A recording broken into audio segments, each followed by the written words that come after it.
Welcome to B2B Sales Trends, the podcast dedicated to sales leaders in the B2B space, where we share conversations about innovative and successful sales transformations to keep you up to date on the latest trends. This podcast is brought to you by Global Performance Group. Welcome to another fabulous episode of the B2B Sales Trends podcast, the show that brings you hacks, tips, thought leadership for the world for B2B selling. My name is Harry Kendlbacher, and today's episode, I have a fabulous guest. I have Rich Sander on the program, and Rich is the commercial VP for Smurfit WestRock. Welcome to the B2B Sales Trends podcast, Rich. Thank you very much. Great to be here. Fabulous. To start this off with, Rich, give us a bit of an introduction about you, yourself, and Smurfit WestRock. Sure. So my name, again, is Rich Sander. Been working with Smurfit WestRock now for 18 years. I've been in the packaging business for the last 28 years. And really had a bunch of different roles on the commercial side of WestRock. So Smurfit WestRock really within the corrugated division. We have multiple divisions within the Smurfit WestRock organization. And I really been living in the corrugated division and also have spent some time in the distribution division up within the Smurfit WestRock, but all within the global Smurfit WestRock family. The different divisions that we have, just to give you an example, would be our paper mill division, where we actually make the paper itself, a folding carton division, that's our consumer division, so that's the folding carton, inner carton, and then the corrugated division, and then the recycle division, and then distribution. So that gives you a little bit of an idea of the size that we are. We're one of the largest in the packaging industry, and we've been doing it for many, many years. Well, welcome. It's a pleasure to have you on today's call. Obviously, the packaging, we've chatted a little bit prior to the to this recording. You mentioned, obviously, customers is trying to commoditize your solutions and so forth. And we touched a little bit on the topic of prospecting, which is one of the first topics that I want to dig into here a little bit. And you've been in sales, Rich, for many, many years, 3 decades, actually, you mentioned. And you've seen prospecting evolve, in a big way. Yeah. What does effective prospecting look like today in your view? And how are you guiding your teams to move sort of beyond the traditional cold calling approach? Yeah. So it really has changed. And if you think about what we used to do years ago with the brand new sales rep that's going out there and trying to build their territory, we'd give them a set of car keys and say, good luck, go sell some stuff and bring it back to us and let them fail out there in the marketplace. And really, that was really just driving around business parks and asking the receptionists, hey, do you guys buy corrugated here? And who's the person I can talk to? And they always direct you towards that purchasing agent type of a thing. Well, try and drive around a business park today and trying to find a door that's A, open, and then B, that has a receptionist there for you to talk to. Very difficult to do. And if you're trying to stay within that program, you're going to fail miserably and never really get anywhere. So it's really an understanding of how prospecting has evolved. There's certainly nowadays, of course, there's different prospecting programs out there that you can sign up for, like Prospect ID or Sales Navigator. Great resources to use to understand what's happening in your territory, what's happening in where the body's buried, if you will, out in that marketplace. Social networking is another place that's, I would say, quote unquote, new for us in the old world of packaging and selling. And understanding how to sell properly through the social networking and understanding some networking that goes along with it. Listen, we don't do enough of this, but really understanding some of those national and local trade associations, being part of that and being part of that network of like-minded people looking to do the same thing. And then really something that we try and talk about with our sellers all the time is referencing.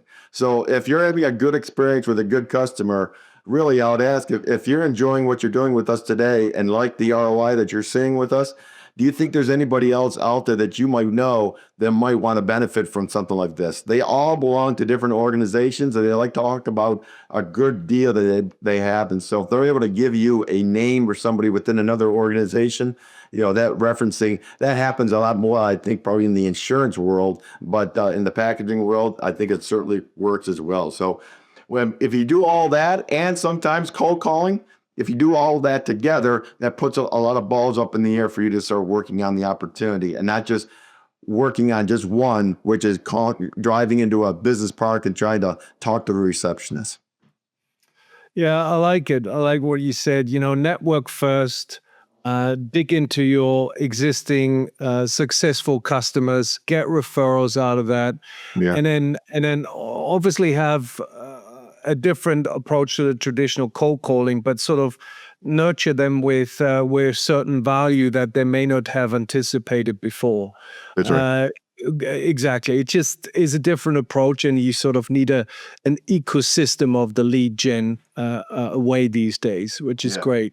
Yeah. And of course, I would assume that selling packaging, is not just challenging, but customers are trying to commoditize you because it's all about price. Give me your best price, right? And assuming that you've done a great job prospecting, you've got a lead, you sit down, you speak with them, and so forth. And it comes to the negotiation piece.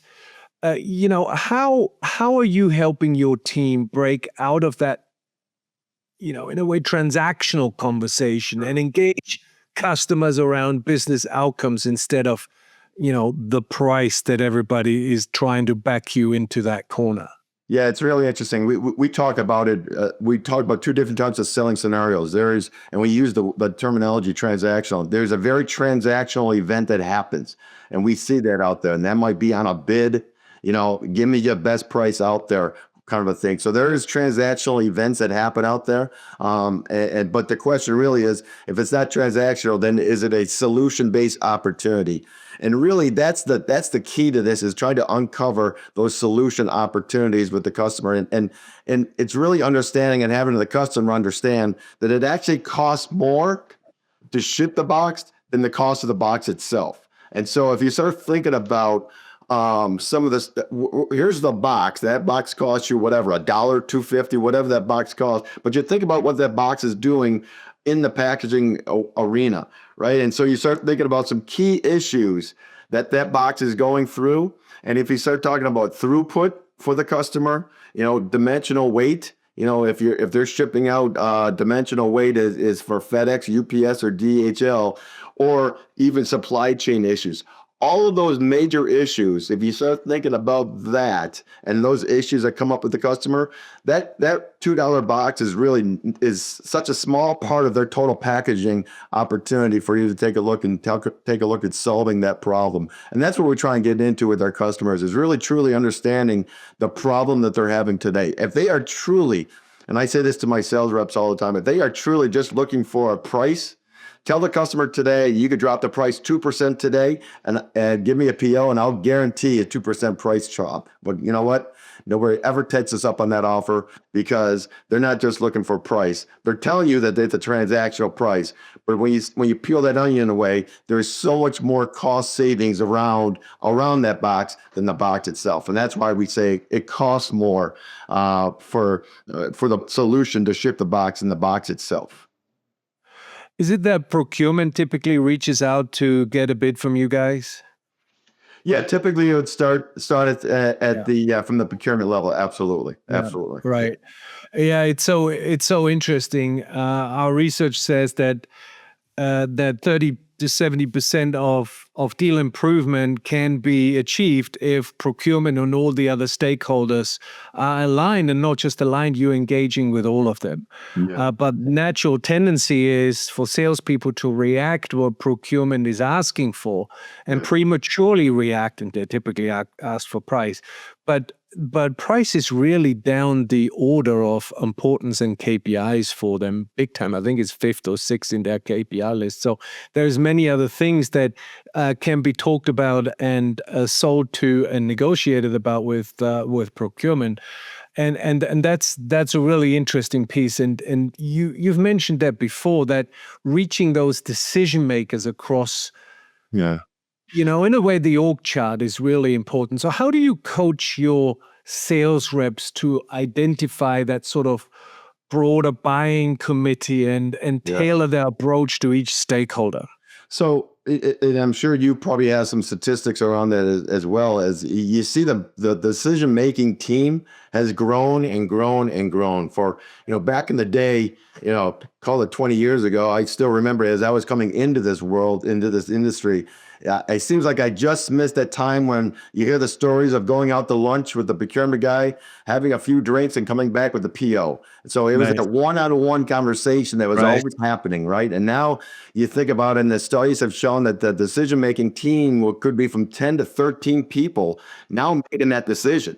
And sometimes in that decision-making team is their customer. I mean, you hear it a lot. If this test works with our customer, then we're going to launch this in 3 or 4 different markets.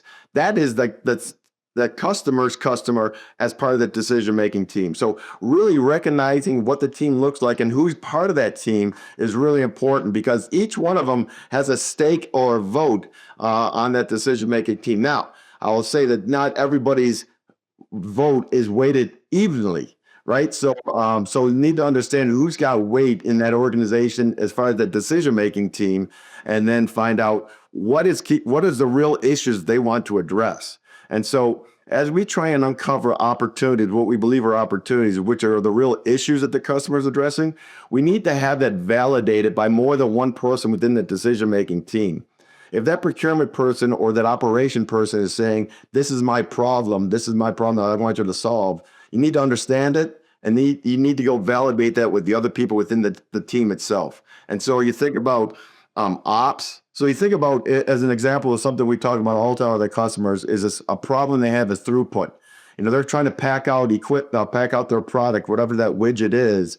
And if they're only getting 15 packs out a minute, but they need to get 20 packs out a minute, that miss of 5 packs a minute is a big, big deal. But how does that affect everybody on the decision-making team?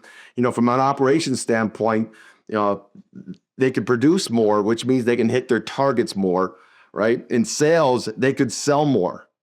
Their customer, what it means for the customer is that they can actually keep more stuff on the shelf and not be stocked out for the consumer as us. So all 3 of those people on the decision-making team has a different view with regards to throughput. You have to make sure you address all those issues as you try and find those team members on the decision team. And that's the tough part. It's tough to do, but that's why you get paid pretty good if you land the deal. That's right. And our experience is that as a seller, you're really gravitating to the stakeholder that you're comfortable with. Yeah. Somebody who wants to talk product, somebody who wants to, like to hear about the features and benefits and so forth. But they're more uncomfortable talking about or talking to the financial buyer or procurement or other pieces. So it's really, as a modern seller, in my view, you really have to make sure that you are not just digging into everybody's needs, because they will be different in the sales cycle, in the sales process, but really making sure that you're aligning the team behind the vision. And that's challenging. Yep. That's challenging. And salespeople typically, and here's my next question, is they're typically solving stuff prematurely, right? You tell me something and I'm jumping onto that right now, and I'm going to try and give you a solution. We call that premature problem solving. And I think that's a big illness that salespeople have. What's your approach in helping your teams to slow down, asking better questions, uncover the full scope of the real customer challenges? So it's really interesting. We actually use that in a quote. Our quote that we talk about all the time with our sellers is slow down to speed up. slow Right. down to speed up. And what we mean by that is exactly it. Slow down the selling process that you're doing because you think you had the answer. You heard a problem that somebody told you, and you're already in your mind thinking about our solution because you want to get that sale. You want to go kill it. You want to go get that sale. Want to go get that sale. But the problem, to your point, is that there's decision-making team is more than one person, right? So you need to understand what is the real problem that you're hearing, and there are other people actually affected by that as well. So when we talk about an opportunity, when we talk about a true opportunity with the customer, there's three things that the customer that a true opportunity has. It needs to be measurable. It needs to be bound in time and also confirmed by multiple people with that customer, not one, but multiple people. So it's all three of those need to be addressed because we talk about this a lot. My competition, if I'm going to be able to come in with a great solution, my competition is going to come back in with something. And typically, our competition is going to come in with a low price. So they didn't solve the problem. They just lowered the price of that box. And so if you didn't really understand, or if the customer truly didn't understand what the real issues are, they're going to take that low price because it's pretty easy. Now, what happens is they still have that major issue, or they're just getting it at 10% cheaper, but they still have a major issue and they didn't address that. So we need to address the issue and understand it and make sure that it's validated by more than one person to truly understand that, yes, this is a real opportunity for us to address and they want us to address it. Right. Right. And in order to help your sales team, I know you've built an internal sort of a sales training program to focus on value selling, get them out of the commodity box, making sure that they are really selling the full value of the product. What are some of the most effective techniques that you found, for teaching reps to, and for me, this is a real critical one, to really surface these unconsidered and underappreciated needs, and why is that so important? Why is that a game changer for your people? So you think about we talk about three different selling scenarios that we're facing today with our customers. So selling scenario number one is the customer knows the problem and they know the solution. So I know my problem. I know how a cheaper box. Give me a cheaper box. That's a very transactional event that happens all the time. The second scenario that we talk about that our customers, that our sales reps get excited about is that the customer has a problem, but they don't know the solution. I got a problem in my packaging arena. Please help me with that, with throughput, dim weight, whatever it might be. And we show up and we're really good with solving those problems. The third one, of which I think you were just talking about, is the customer didn't even know they had a problem. And that's the exciting part, because that's sometimes you hear this from customers. If they ain't broke, don't fix it, right? Or we've been packaging the same way for the last 10 years. Well, now the opportunity is really there for us to talk to the owners and of the P&L really about what's happening today in your world that's changing that you're not even aware of. So automation is a good example of how automation has changed, where you might have thrown a lot of labor at the opportunity, but now there's new automation in packaging that will change throughput, costs, and if you're not taking advantage of it, you're going to be left behind. New designs, new kind of designs that are out there, and new types of innovation with paper that makes the box better than it ever was before. And then even our cultural shift. As consumers, we have changed. Sometimes we might want to eat healthier, and if the customer is not ready for that kind of a cultural change, or they don't know about it, they don't see it because they're doing it the same way for the last 20 years. There's a real opportunity for us to show them those opportunities and what's happening, what the wave looks like. And then the opportunity becomes a great opportunity for us to help them solve those problems and become a lifelong supplier to them, because we're really becoming more of a consultant than just a selling you boxes. It's really interesting, those three stages that you've referred to, right? Know the problem, know the solution. Okay, you can't help anything. It's all about price, right?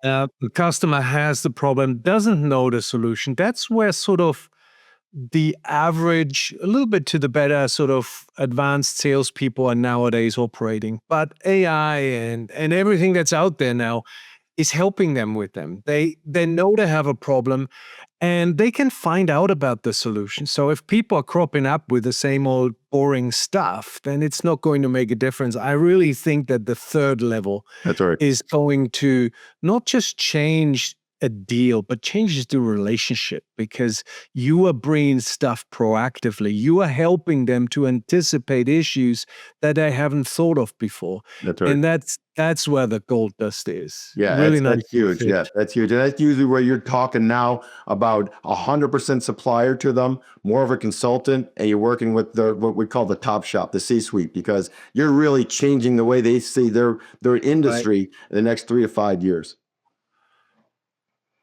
I want to talk about something that we've also touched on in our pre-call, which is the idea of salespeople tend to give things away. You know, salespeople tend to overconcede early in the process just to stay in the game, just to stay, keep the opportunity alive. What are some of the strategies that you use or that you training your people on to instill stronger negotiation discipline and help your teams to hold sort of, the line on value, if you wish?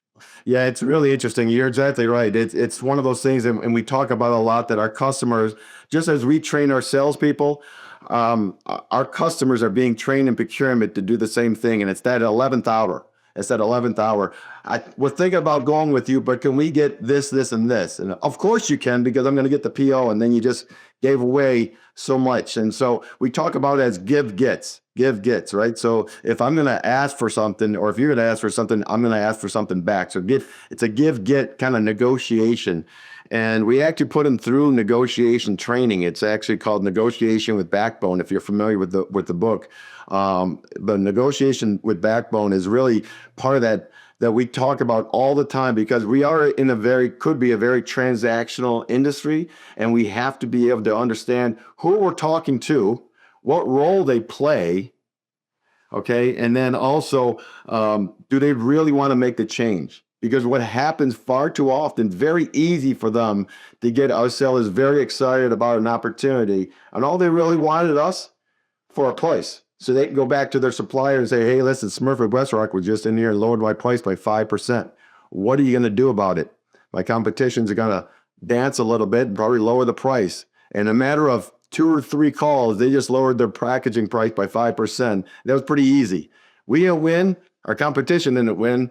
The procurement won. And so really understanding what their roles or responsibilities are, do they really want to change? And then understanding the give get. So when we negotiate and we put proposals together, we talk about that sort of like, this is what you can get. But when they start talking about, we need to lower our price. Okay, well, then we're going to be taking this out or this out or inventory. There's a lot of stuff that we have that we talk about and we talk about and give gets with, but we just can't give it away. And far too often we do on that 11th hour. And that's trying to slow down that seller that wants to make that sell, to make sure you make a good deal, that we don't have to go back at some point and try and fix the problem that you just gave away. We have a program we call Dealing with Procurement. Sorry, it's a bit of a shameless plug here for our stuff. But the reason why I bring this up is I remember when we put that together, we got a lot of procurement professionals together to come up with the right content, how procurement is measured, what they think, how they act, and so forth.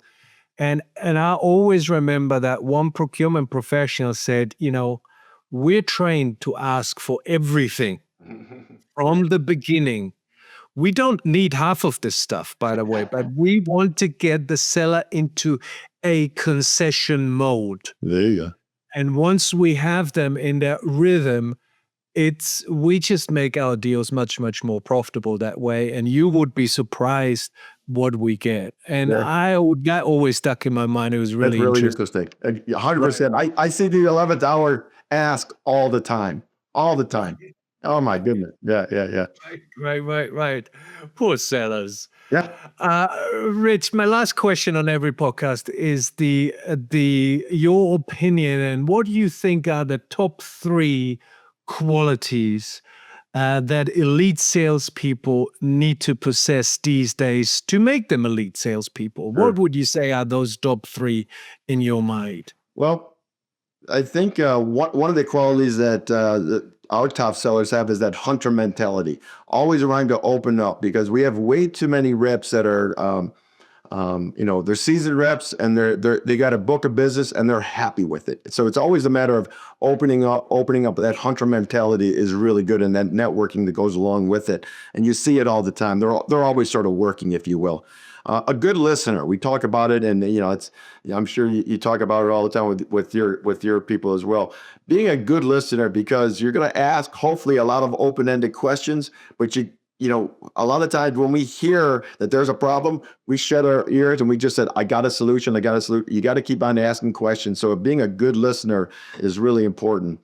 Business acumen, I think, is really important too, because if you want to do value selling, that is an ROI type of scenario. And so you really need to talk about business acumen and understand it, so you can really create the opportunity from a value sell is really good. And then really overcoming objectives, because we're always going to have objectives. How do you overcome objectives professionally? So, there's different techniques out there. There are different techniques and all, but being able to overcome objectives, I think, is really important too. So really being a hunter type of mentality, a good listener, having business acumen, and then being able to overcome the objectives that are absolutely going to be coming your way.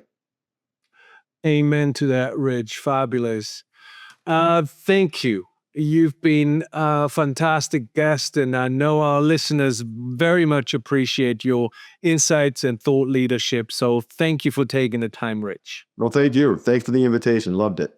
My lovely people, 2 calls to action for you. Go to the b2bsalestrends.com site to catch up with any episodes that you may have missed. This episode will be on there too also shortly. And also go to YouTube, to our YouTube channel, B2B Sales Trends Podcast. Subscribe, like it, share it with others, spread the good word, spread the wealth of knowledge amongst our community to make sellers better. Until the next episode, look after yourself, and we speak soon. Bye-bye.